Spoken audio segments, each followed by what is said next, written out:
నమస్తే, welcome to our channel. నేను సిరి. So SRK ఎక్కడ అంటే ఎస్ఆర్కే అంటే బాలీవుడ్ యాక్టర్ షారుఖ్ ఖాన్ అయితే కాదు. ఎస్ఆర్కే అంటే వైసీపీ నేత సజ్జల రామకృష్ణారెడ్డి అనమాట. సో సజ్జల రామకృష్ణారెడ్డి ఎక్కడ, ఎందుకంటే ఇంతకుముందు చూసినట్టయితే ఎక్కడ చూసినా ఏ ప్రెస్ మీట్లో చూసినా ఆయనే కనబడ్డారు కదా మనకి. సో ఇప్పుడైతే మరి జగన్మోహన్ రెడ్డి ఎక్కడైనా కనబడితే మరి ఆయన కనబడతలేడు. ఏంది ఆయనకు అత్తయింది, మరి అజ్ఞానతంలోకి పోయినట్టేనా? సో ఈ అంశాన్ని మనకి వివరించడానికి మనతో పాటు ఉన్నారు ప్రముఖ సీనియర్ జర్నలిస్ట్ డాక్టర్ దుర్గవడ్లమణి గారు. నమస్కారం. నమస్తే అండి మేడం. ఇప్పుడు ఎస్ఆర్కే ఎక్కడ ఉన్నారు అంటే మీరు తప్పుగా అనుకోకండి, ఎస్ఆర్కే అంటే సజ్జల రామకృష్ణారెడ్డి.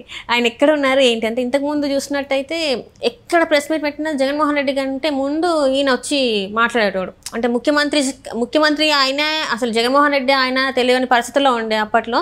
సో ఇప్పుడు మరి ఇక్కడ కనబడట్లేదు. జగన్మోహన్ రెడ్డి బయటకు వచ్చినా కూడా ఆయన పక్కన కనబడట్లేదు. మరి ఏంది, ఆయన ఎస్కేప్ అయిందా, దేశం దాటి వెళ్ళిపోయిందా, లేకపోతే ఎక్కడైనా దాక్కున్నాడా, ఏంది అంటారు అసలు? మరి ఇప్పుడు కనిపిస్తే కాల్ చేస్తాడేమో వైఎస్ జగన్. ఓకే, అంత కోపంగా ఉన్నాడు కదా. ఇప్పుడు ఏదో కొన్ని చాలా లేటుగా తెలుస్తూ ఉంటాయి మనిషికి. తప్పులు కావచ్చు, లేదు పతనాలు కావచ్చు, లేదు ఒక వ్యక్తి మీద ఉండే ఒక అభిప్రాయం మారడం కావచ్చు. ఇవన్నీ చాలా ఆలస్యంగా జరుగుతాయి. సో 5 ఏళ్ళు అంతా నేనే, అన్నీ నేనే, ముందు నేనే వెనక నేనే అన్నట్టుగా ఉన్న ఈ సజ్జల రామకృష్ణారెడ్డి జగన్మోహన్ రెడ్డిని మామూలుగా ముంచలేదు. పాతాళానికి కాకుండా ఇంకా ఏమైనా ఉంటే ఏదో ఉన్నాయి కదా, అసురలోకం, పాతాళలోకం, ఇట్లా మనకి ఒక 7 లోకాలు ఎన్నో ఉన్నాయి. సో అట్టడుగు లోకానికి దింపేశాడు ఆయన. ఇంకా తేరుకోలేడు. ఇది గుర్తించేసరికి జరగాల్సిన డ్యామేజ్ మొత్తం జరిగిపోయింది. ఎవరు నష్టపోయాడు? జగన్మోహన్ రెడ్డి నష్టపోయాడు. అంటే నిజంగా పాపం మనం ఎప్పటికైనా కొద్దిగా మెచ్చుకోవాలంటే విజయసాయి రెడ్డిని మెచ్చుకోవాలి. అంత డబ్బులు ఇప్పించాడు కదా ముందు. సరే, ఎలా ఇప్పించినా డబ్బులు ఇప్పించాడు క్విడ్ ప్రోకో తోటి. తర్వాత ఒక సోషల్ మీడియాని ఏర్పాటు చేశాడు. సోషల్ మీడియాలో ఎలా తిట్టచ్చు అనేది నేర్పించాడు. దాన్ని అందిపుచ్చుకుని సజ్జల భార్గవ రెడ్డి రెచ్చిపోయాడు. ఆయన చేయబట్టి, అసలు భార్గవ రెడ్డి చేయబట్టే సాయి పక్కకు తప్పుకున్నాయి, వాళ్ళ నాన్న సెకండ్ ప్లేస్కి వచ్చినట్టు. That's what. యా, అసలు యాక్చువల్గా సజ్జల భార్గవ రెడ్డి దాన్ని సవ్యంగా చేసి ఉంటే. ఇప్పుడు మీరు గమనించండి, తెలుగుదేశం వాళ్ళ సోషల్ మీడియాకి వైసీపీ వాళ్ళ సోషల్ మీడియాకి ఉండే డిఫరెన్స్ కదా. అంటే తిట్టచ్చు, తిట్టడం తప్పు కాదు. ఆ తిట్టేదానికి ఒక బేస్ ఉండాలి, నెంబర్ 1. నెంబర్ 2, తిట్టాక దానికి ఒక విలువ ఉండాలి. ఓకే, వీళ్ళు సరిగానే అన్నారు, సరిగానే తిట్టారు, వీళ్ళు తిట్టడంలో తప్పు లేదు అని ప్రజలు అనుకోవాలి. అకారణంగా మనం ఒకళ్ళు ద్వేషించకూడదు, అకారణంగా ఒకళ్ళని మనం తిట్టకూడదు. ఏదైనా కూడా సమయోచితంగా సకారణంతో మనం ఏదైనా చేస్తే అది అందంగా ఉంటుంది, ప్రజల్లోకి వెళ్తుంది. ప్రజలకి ఏమైంది, ఒకే నెగిటివ్ అర్థం లేకుండా తెల్లారులేస్తే చంద్రబాబు నాయుడిని ఎలా తిట్టాలి, చంద్రబాబు నాయుడు కొడుకుని ఎలా తిట్టాలి, పవన్ కళ్యాణ్ని ఎలా తిట్టాలి, ఇదా నీకు కావాల్సింది. నిజంగా పాపం ఒక రకంగా జగన్మోహన్ రెడ్డి అమాయకుడు అనుకోవాలా, చేతకానివాడు అనుకోవాలా, మనకు అర్థం కాదు.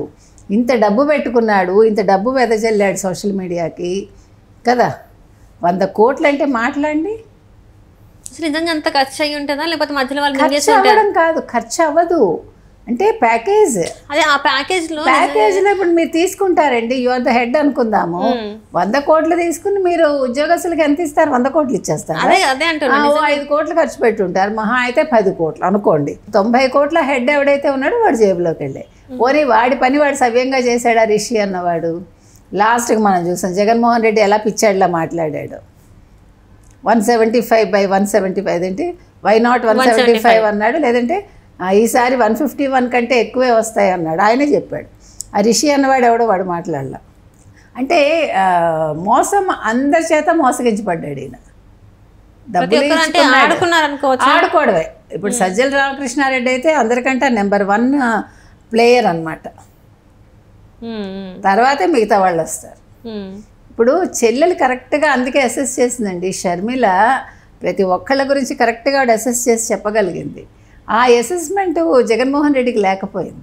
చెల్లెల్ని పక్కన పెట్టుకోకుండా దూరం పంపించటమే ఆయన చేసిన మొదటి తప్పు.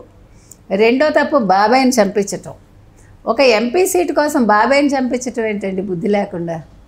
ఇప్పుడు అది తనను చంపించడం వల్ల ఇప్పుడు జగన్మోహన్ రెడ్డి ఏకాకి అయిపోయారని అనుకోవచ్చా? ఎందుకంటే తన కోసం స్టాండ్ తీసుకొని మాట్లాడే వ్యక్తులు లేకుండా అయిపోయారు. కరెక్ట్. ఇప్పుడు అంటే నువ్వు ఇలా చేతకాని వాడివి, నువ్వు ఇట్లాంటి అనాలోచిత నిర్ణయాలు తీసుకున్నావు, నువ్వేం చేసావో నీకే తెలీదు, నువ్వు ఎవడి మాట వినవు, నీతో మేము ఎందుకు ఉండాలి? ఇప్పుడు ఎవడి మాటైనా వినుంటే మనిషి అన్నవాడు ఏం చేయాలంటే కనీసం సలహాదారులను పెట్టుకున్నప్పుడు పనికిమాల సలహాలు ఇచ్చినా పనికొచ్చే సలహాలు ఇచ్చినా ఫస్ట్ వినాలి, విన్నాక నోట్ చేసుకోవాలి, నోట్ చేసుకున్నాక మనకంటూ ఒక 2-3 మన పక్కన ఉండాలి. అంటే నమ్మకస్తులు, భార్య కావచ్చు, స్నేహితులు కావచ్చు. అసలు జగన్మోహన్ రెడ్డికి నిజమైన స్నేహితుడు ఎవడైనా ఇంతవరకు మనం చూసామా? మీరు చెప్పండి, ఒక్కళ్ళ పేరు మనకు కనిపించిందా? మనకి ఒక్కళ్ళు కనిపించారా? అందరు డబ్బు కోసం ఉన్నట్టు వాళ్ళ ఆస్తులు పెంచడానికి ఉన్నట్టు అనిపించింది. ఇప్పుడు ఈయన ఎంత చేతకాని వాడంటే ఈయన కళ్ళ ముందు వాళ్ళందరికీ ఆస్తులు పెరిగిపోయాయి. అది కూడా గ్రహించలేకపోయాడు అసలు జగన్మోహన్ రెడ్డి. కళ్ళ ముందు జర్నలిస్టులు అన్న వాళ్ళు రెచ్చిపోయారు, మీరు చూసారో లేదో. ఒక్కొక్కరికి ₹1 ఇచ్చి ఫ్లాట్స్ ఇచ్చి 2 కోట్లు ఇచ్చి వాళ్ళకి పదవులు ఇచ్చి, ఈవెన్ జర్నలిస్టులకి ఆడేంటి మొగేంటి. ఈయన రామకృష్ణారెడ్డి కూడా అదే కదా, అక్కడ నుంచి వచ్చిన అతనే, అక్కడి నుంచి వచ్చిన వాడే కదా, ఒక జర్నలిస్టే కదా. నేనంటాను ఎందుకు అంత నెత్తిన పెట్టుకోవాలి నువ్వు? ఈరోజు ఏమయ్యాడు రామకృష్ణారెడ్డి? భయపడి దాక్కున్నాడా? చాలా మంది వైసీపీ నేతలే చెప్పారు కదా, సజ్జల వల్ల చాలా వరకు ప్రతి వాడు ఇప్పుడు నోరు విప్పుతున్నాడమ్మా. ఈ విప్పేదేదో ఇప్పుడు ఆకాశరావుని ఉత్తరాలైనా రాసి ఉండాలి కదా, భారతీరెడ్డికైనా భారతీరెడ్డికైనా రాసి ఉండొచ్చు కదా.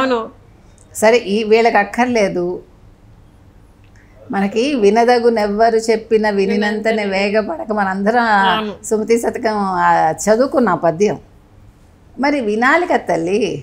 కనీసం వీళ్ళందరూ కూడా మధ్యలోనైనా తిరగబడితే, ఇప్పుడు నీకు బిగినింగ్లోనే అర్థమైపోయింది what is Jaganmohan Reddy, what is Ramakrishna Reddy. సరే, 2 ఏళ్ళు చూశారు, 2.5 సంవత్సరాలు చూశారు, 2.5 years బ్రేక్, అది బ్రేక్ ఈవెన్ అనుకుందాం. 2.5 yearsకి వీళ్ళల్లో తిరుగుబాటు వచ్చి ఉంటే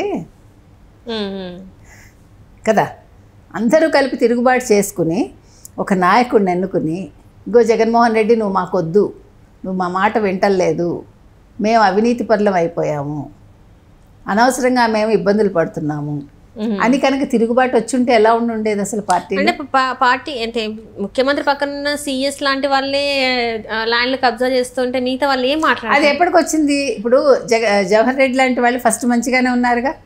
అంటే వాళ్ళెవరూ కూడా అంత అవినీతి పరులు కాదు. అసలు జవహర్ రెడ్డి ఎప్పుడు మారాడు? తిరుమల తిరుపతి దేవస్థానానికి వచ్చాక, టీటీడీకి వచ్చాక కొంచెం అవినీతి మరకలు అంటుకున్నాయి ఆయనకి. అందుకే సావాస్ దోషాలు అనేది, సావాస్ దోషాలు అనేవి అంటే చెడు సావాసం చేస్తే మనకు అవి అంటుకుంటాయి. నీ స్నేహితులు మంచి వాళ్ళు అయితే, నీకు మంచి సలహా ఇచ్చేవాళ్ళు అయితే నువ్వు మంచిగా ఉంటావు. నువ్వు సజ్జలని గమనించినప్పుడు ఎందుకు 5 ఏళ్ళు నీ పక్కన పెట్టుకున్నావు? 2 ఏళ్లలోనే పక్క నుంచి తప్పించవచ్చు కదా. వీళ్ళు తిరుగుబాటు చేసి ఉంటే, మాకు జగన్మోహన్ రెడ్డి వద్దు అనుకుని ఉంటే కదలికొచ్చి ఉండేది జగన్మోహన్లో. వినేదానికి వినేవాడేమో కొద్దో గొప్ప, అంటే పూర్తిగా వింటాడని కాదు, కనీసం ఓకే అయ్యో మనం ఇలా తప్పు చేస్తున్నామా వినాలా అని ఒక చిన్న ఆలోచన వచ్చినా కూడా, ఒక కదలిక వచ్చినా కూడా పార్టీ ఇంత ఘోరంగా పరాజయము పొందదు. సజ్జల లాంటి వాళ్ళు ఒక పెద్ద హీరో అయిపోరు, కోట్లు కూడబెట్టుకోరు. సజ్జల కొడుకు లాంటి వాళ్ళు పనికిమాలిన సోషల్ మీడియాని ఎప్పుడైతే నడిపాడో, ఈ పనికిమాలిన అరెస్టులు ఎప్పుడైతే చేయించాడో, ఎప్పుడైతే తెలుగుదేశం వాళ్ళ మీద ఇష్టానుసారం కేసులు పెట్టారు, ఇప్పుడు కేసులు లేని తెలుగుదేశం వాళ్ళు ఉన్నారా? అంటే ఆ కేసులు పెట్టడం అనేది నీకు అదొక ఆనవాయితీ అయిపోయింది. కాబట్టి ఇవాళ సజ్జల దాంకున్నాడో లేదు, దేశం విడిచి పారిపోయాడో మనకు తెలియదండి. కానీ సజ్జల కనిపిస్తే మాత్రం జగన్మోహన్ రెడ్డి ఊరుకోడు. ఇప్పుడు సజ్జల్ని పక్కకు పెట్టేసినట్టే, ఎందుకంటే కొత్త సలహాదారుని తెచ్చుకున్నాడు కదా, ఆళ్ళ మోహన్ సాయి దత్తా అని. మరి ఆయన IIT స్టూడెంట్, అంతకుముందు తెలుగుదేశంలో కూడా ఉన్నాడని విన్నాం, వాళ్ళకు కూడా సలహాదారుగా. సో ఈయన ఏం స్ట్రాటజిస్టో మనం చూద్దాం.